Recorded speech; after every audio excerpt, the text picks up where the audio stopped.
جب تک اعمال پر نہیں آؤ گے اللہ کبھی تمہارے کام نہیں سنوارے گا۔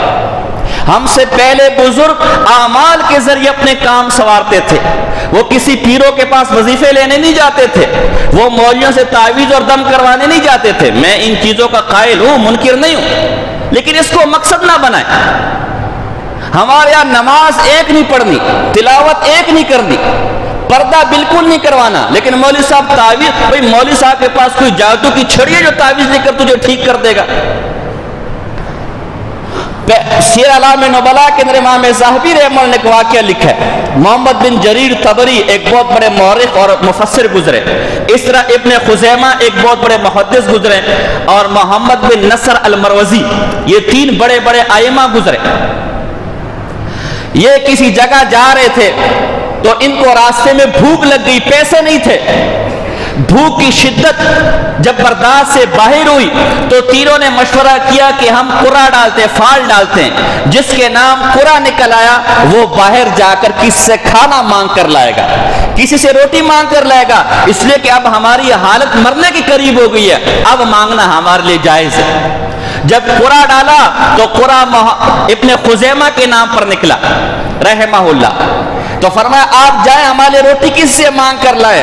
اللہ اکبر۔ ابن خزیمہ نے کہا مجھے 2 رکعت نفل پڑھنے کا موقع تھا، میں 2 رکعت نفل پڑھتا ہوں، اس کے بعد انشاءاللہ چلا جاؤں گا۔ وہ 2 رکعت نفل پر کھڑے ہوئے، 2 رکعت نفل مانگی، اے اللہ ساری زندگی تیرے سوا کسی کے آگے ہاتھ نہیں پھیلائے، ساری زندگی تیرے در کے سوا کسی کے سامنے اس ماتھے کو نہ جھکایا، اے اللہ مجھے حیا اور شرم آتی ہے کہ میں اپنی ذات کے لیے، میں اپنے پیٹ کے لیے باہر اس مخلوق سے مانگوں، اے اللہ جیسے اس کو دینے والا تو ہے، اے اللہ میری عزت رکھ لے، ہمیں بھی دینے والا تو ہو جا۔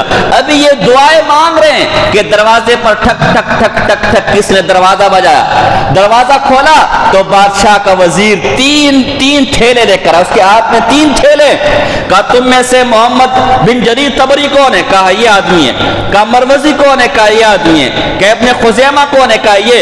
کہ ان تینوں آدمیوں کے لیے بادشاہ نے 50 دینار سونے کی اشرفیاں، 1.5-2 کلو سونا ہر ایک کے لیے 50 دینار بھیجے، اور بادشاہ نے کہا کہ مجھے خواب آیا ہے، اللہ فرما رہے او کم بختہ تیری حکومت میں میرے 3 بندے، میرے 3 اولیاء بھوکے پیٹے سو رہے، تجھے حیا اور شرم نہیں آتی، جا ان کی خبر گیری کر، اللہ کے واسطے یہ پیسے مجھ سے لے لو اور میں تمہیں اللہ کا واسطہ دیتا ہوں، آئندہ جب بھی تمہیں پیسوں کی ضرورت پڑے میرے دربار میں بلا چوہا چرا جانا، میں تمہاری ضروریات پوری کر لوں۔